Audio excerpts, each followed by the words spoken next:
Capítulo 8. Altona, verdadeiro subúrbio de Hamburgo, é a primeira estação da estrada de ferro de Kiel que deveria nos levar às costas dos estreitos de Belt. Em menos de 20 minutos, entrávamos no território de Holstein. Às 6h30, o carro parou diante da estação. Os inúmeros pacotes de meu tio, seus volumosos artigos de viagem, foram descarregados, transportados, pesados, etiquetados, recarregados no vagão de bagagem e às 7 horas estávamos sentados um diante do outro no mesmo compartimento. O vapor assobiou, a locomotiva começou a andar. Havíamos partido. Eu estava resignado? Ainda não. No entanto, o ar fresco da manhã, os detalhes da estrada, que se renovavam com rapidez pela velocidade do trem, distraíam-me de minha grande preocupação. Quanto à mente do professor, evidentemente adiantava-se aquele comboio lento demais para sua impaciência. Éramos os únicos no vagão, mas não nos falávamos. Meu tio revirava seus bolsos e sua sacola de viagem com uma atenção minuciosa. Percebi que não lhe faltavam os objetos necessários à execução de seus projetos. Entre outras coisas, uma folha de papel dobrada com cuidado levava o cabeçalho da chancelaria dinamarquesa com a assinatura do Sr. Christensen, cônsul em Hamburgo e amigo do professor. Essa referência deveria nos facilitar em Copenhagen a obtenção das recomendações para o governador da Islândia. O famoso documento estava preciosamente escondido no bolsinho mais secreto da carteira. Amaldiçoei-o do fundo do coração e voltei a examinar a região. Consistia numa vasta sequência de planícies pouco curiosas, monótonas, lamacentas e bastante férteis. Um campo muito favorável ao estabelecimento de uma ferrovia e propício àquelas linhas retas tão caras às companhias de estrada de ferro. Mas nem deu tempo de cansar-me com aquela monotonia, pois 3 horas depois de nossa partida, o trem parava em Kiel, bem perto do mar.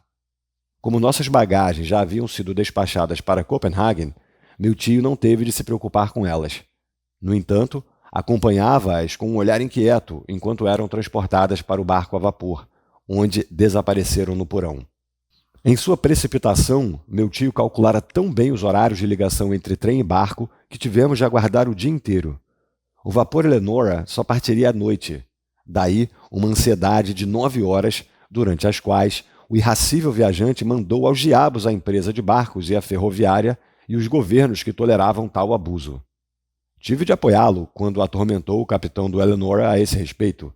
Queria obrigá-lo a ligar as caldeiras naquele momento. O outro mandou ao inferno. Como em qualquer outra parte do mundo, em Kiel o dia também passa.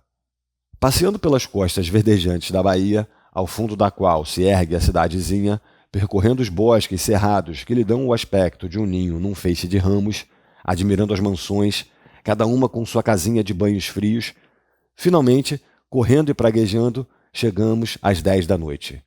Os turbilhões de fumaça do Eleonora ergueram-se no céu. A ponte estremecia com os tremores da caldeira.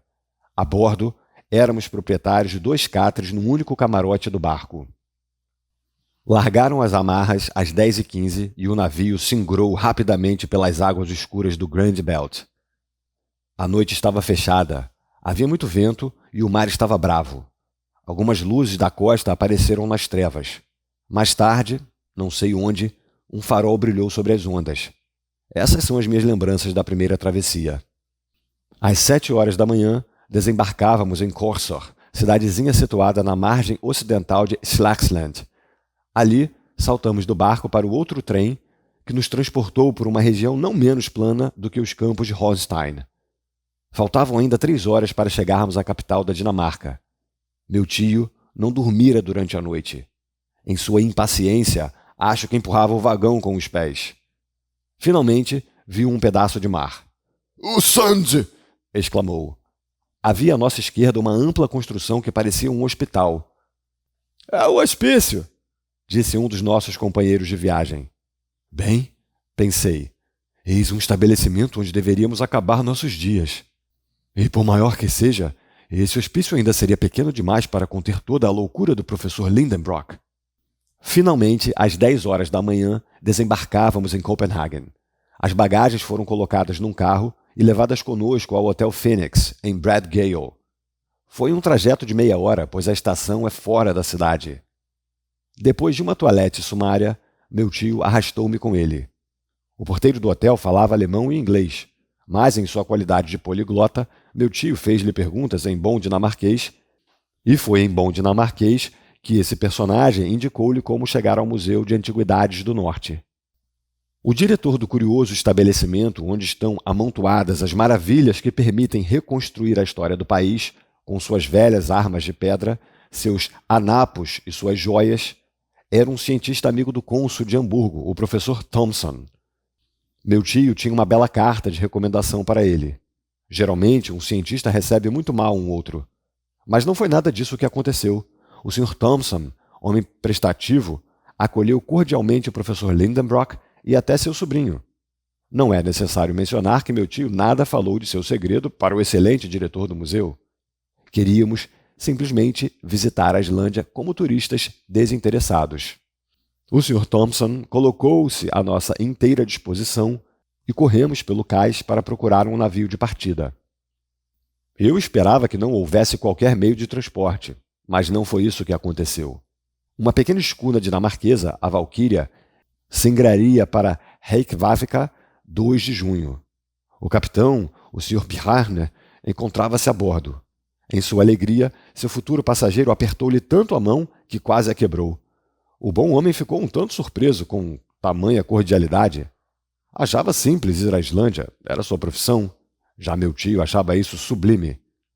O digno capitão aproveitou o entusiasmo para cobrar-nos o dobro pela travessia, mas nem percebemos.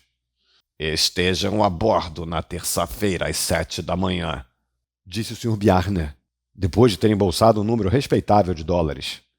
Agradecemos ao Sr. Thomson pela sua solicitude e voltamos ao Hotel Phoenix. Está indo muito bem, tudo muito bem, repetia meu tio. Que coincidência encontrarmos uma embarcação prestes a partir.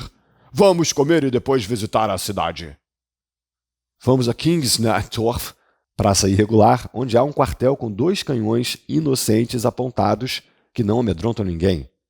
Perto dali, no número 5, havia um restaurante francês de propriedade de um cozinheiro chamado Vincent. Comemos o suficiente pelo preço moderado de 4 marcos cada um. Foi com o prazer de uma criança que percorri a cidade.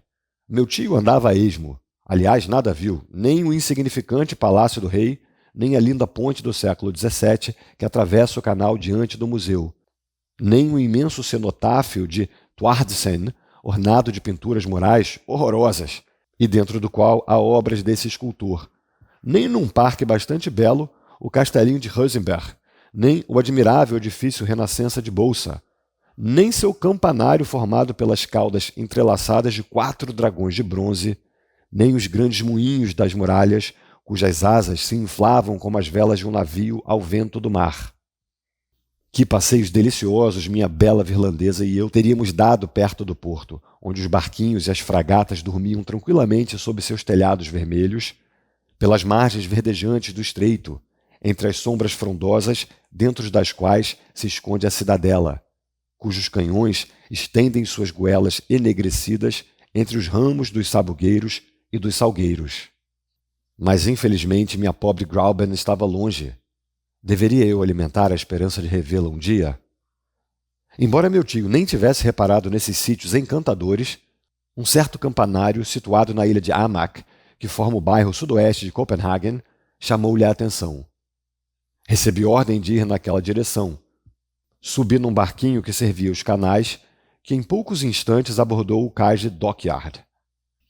Após termos atravessado algumas ruas estreitas, onde alguns galerianos de calças amarelas e cinza trabalhavam sob os cacetetes da polícia, chegamos a Vorslagskirk, igreja que nada tinha de notável. Fora seu campanário muito alto que chamara a atenção do professor. A partir da plataforma, uma escada externa rodeava a flecha e suas espirais desenrolavam-se em pleno céu. Subamos, disse meu tio. E a vertigem? Repliquei. Mais um motivo para subirmos. Precisamos nos acostumar. Mas... Ande, vamos! Não temos tempo a perder. Foi preciso obedecer. Um guarda que morava do outro lado da rua cedeu-nos uma chave e começamos a subir. Meu tio ia na frente com passos decididos. Eu seguia atrás dele, não sem terror, pois minha cabeça começava a girar com uma facilidade deplorável. Não tinha nem o aprumo das águias, nem a insensibilidade de seus nervos. Enquanto estávamos aprisionados na escada em caracol interna, tudo correu bem. Após uns 50 degraus, senti o vento açoitar o meu rosto. Chegáramos à plataforma do campanário. Ali começava a escada aérea, protegida por um frágil corrimão e cujos degraus, cada vez mais estreitos, pareciam subir até o infinito. Nunca conseguirei! Gritei. Você é um covarde, por acaso? Suba! Ordenou o professor sem a menor compaixão. Fui obrigado a segui-lo, agarrando-me onde me era possível. O vento atordoava-me, sentia o campanário oscilar com as rajadas. Minhas pernas falhavam. Logo estava subindo de joelhos, depois de barriga. Sentia vertigens. Finalmente, com meu tio puxando-me pelo colarinho, chegamos ao topo. Olhe, e olhe bem, disse-me. Você tem de ter aulas de abismo. Abri os olhos e vi as casas achatadas, como que esmagadas por uma queda em meio de uma cerração de fumaça. Sobre minha cabeça passavam nuvens descabeladas e, por uma inversão de ótica, pareciam-me imóveis, enquanto o campanário, o topo e eu estávamos sendo arrastados a uma velocidade fantástica. Ao longe, de um lado, estendia-se o campo verdejante. De outro, brilhava o mar sob um feixe de raios. O Sund desenrolava-se na ponta de Helsingor, com algumas velas brancas, verdadeiras asas de gaivota, e na bruma leste ondulavam as costas mal veladas da Suécia. A meus olhos, toda aquela imensidão rodopiava. Mesmo assim, tive de levantar-me, endireitar-me e olhar. Minha primeira aula de vertigem durou 1 hora. Quando finalmente obtive permissão de voltar a descer e pisar no calçamento sólido das ruas, estava extenuado. Amanhã faremos tudo isso de novo, anunciou meu professor. E, de fato, durante 5 dias, prossegui naquele exercício vertiginoso e, querendo ou não, progredi sensivelmente na arte das elevadas contemplações. Se você gostaria de fazer uma doação para colaborar com melhorias técnicas do canal, nossa chave Pix é prmatos, com um T só, @hotmail.com. Obrigado.